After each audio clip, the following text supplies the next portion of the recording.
প্রিয় মেডিকেল ভর্তির শিক্ষার্থীরা, তোমরা যারা 2024 সালে মেডিকেল ভর্তির জন্য প্রস্তুতি নিচ্ছ, তোমাদের কি ব্যাকআপ কোনো প্ল্যান আছে?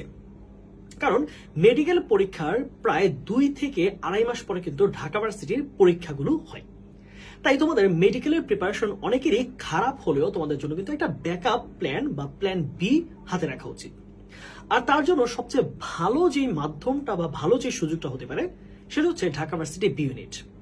কারণ তোমরা মেডিকেলে কিন্তু তোমাদের ফুল প্রিপারেশনে কিন্তু তোমাদের জিকে এবং ইংলিশের প্রিপারেশনটা নিচ্ছ। তোমরা যদি পাশাপাশি একটু এগিয়ে চিন্তা করো তাহলে তুমি বাংলার প্রিপারেশনটা নাও, তাহলে বাংলা, ইংলিশ ও সাধারণ মিলে কিন্তু তুমি ঢাকা ভার্সিটি প্রিপারেশনটা হয়ে যাচ্ছে।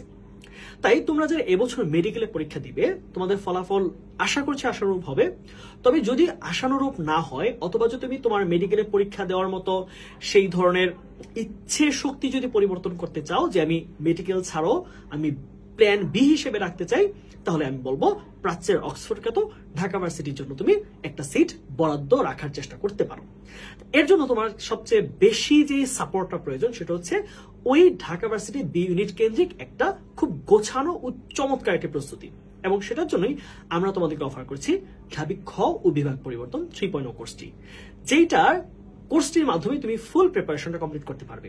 এবং তোমরা টোটাল কোর্স ফি যদিও আমাদের 3000 টাকা, তবে তোমরা 10ই সেপ্টেম্বর পর্যন্ত KHA700 এই কোডটা ব্যবহার করলে তোমরা 700 টাকা ডিসকাউন্টে এনরোল করতে পারবে। তাই মেডিকেল পড়ার পাশাপাশি বিজ্ঞান বিভাগের শিক্ষার্থীরা কিন্তু এখন তোমরা ঢাকা ভার্সিটির জন্য প্রস্তুতি সম্পন্ন করতে পারো।